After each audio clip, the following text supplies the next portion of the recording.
Para fazer soma de vetores, existem basicamente duas possibilidades. Ou a gente faz soma pelo método conhecido como método do polígono ou do paralelogramo. Nessa aula, a gente vai falar sobre o método do polígono. Esse método do polígono serve para a gente fazer a soma de vários vetores ao mesmo tempo. E como a própria palavra já sugere, a gente vai formar aqui, nesse método, uma figura que é um polígono. Uma figura fechada que pode ter vários lados. Vamos imaginar aqui que eu tenha esses vetores e precise fazer a soma deles. Bom, vou colocar que esse daqui é o vetor A, vetor B, e esse daqui é o nosso vetor C. Para fazer a soma pelo método do polígono, pessoal, o que a gente vai fazer? Nós vamos unir esses vetores, sempre unindo o final de um vetor à origem do outro vetor. Então, eu vou ligar essa pontinha do A com essa do B e a origem desse vetor C com a pontinha aqui do B. Então, é basicamente isso que eu vou fazer. E eu preciso fazer isso de forma que eu não vá tirar esses vetores da orientação, né?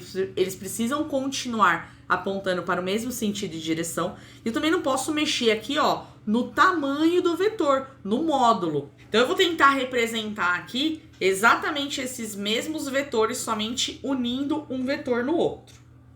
Prontinho, tentei copiar aqui mais ou menos do mesmo jeito, acho que ficou bom. Bom, o que a gente vai fazer agora? Todos eles estão unidos. E onde que vai estar o resultado dessa minha soma? Primeiramente, uma observação. A gente está fazendo aqui uma análise meio que geométrica. Já a gente vai falar de como é que eu consigo determinar o valor, a intensidade desse vetor. Mas para encontrar o vetor resultante, eu vou fazer o seguinte. Eu vou agora unir, vou fazer aparecer aqui o meu vetor resultante, uma seta, que começa na origem do primeiro vetor e termina no fim do último vetor. Então, o meu vetor resultado ou resultante é esse daqui. Então, vou colocar aqui a letra R de resultante para representar esse vetor. Então, até vou escrever aqui, ó, que o vetor resultado, a gente chama ele de resultante. Uma observação importante aqui também é que não importa a ordem com qual você organize esses vetores. Sempre tem que dar o mesmo resultado. Porque se eu somo 3 vetores iguais, o resultado sempre é o mesmo. Vamos fazer o seguinte, eu vou apagar isso aqui e organizar de uma outra forma para a gente observar que vai dar o mesmo resultante.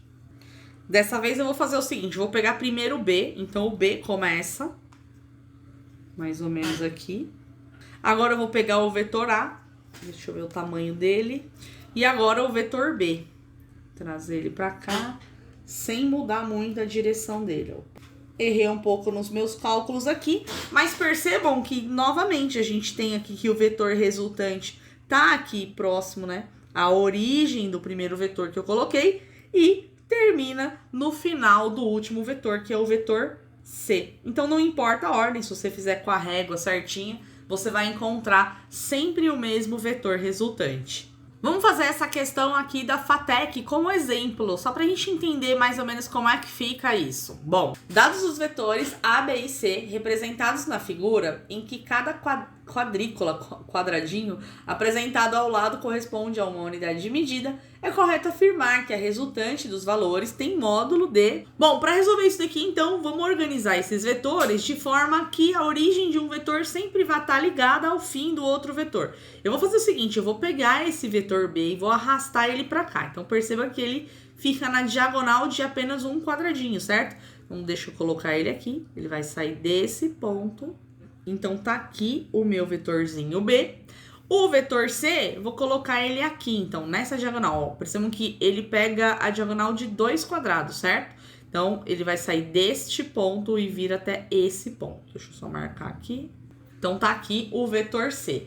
E onde que vai se encontrar o resultante? O resultante, pessoal, a gente tem que ligar, então, a origem do nosso primeiro vetor ao fim do segundo. Então, olha só onde se encontra a nossa resultante. Nossa resultante se encontra aqui, Vou colocar aqui R de resultante. Agora, em módulo, quanto que vale? Bom, ele falou que cada quadradinho desse daqui equivale a uma unidade, certo? Ele fala de uma unidade de medida qualquer, mas não vem o caso aqui, porque ele quer saber apenas o módulo. Então, essa distância aqui vale 1. Ou seja, a alternativa correta para essa questão é a letra A.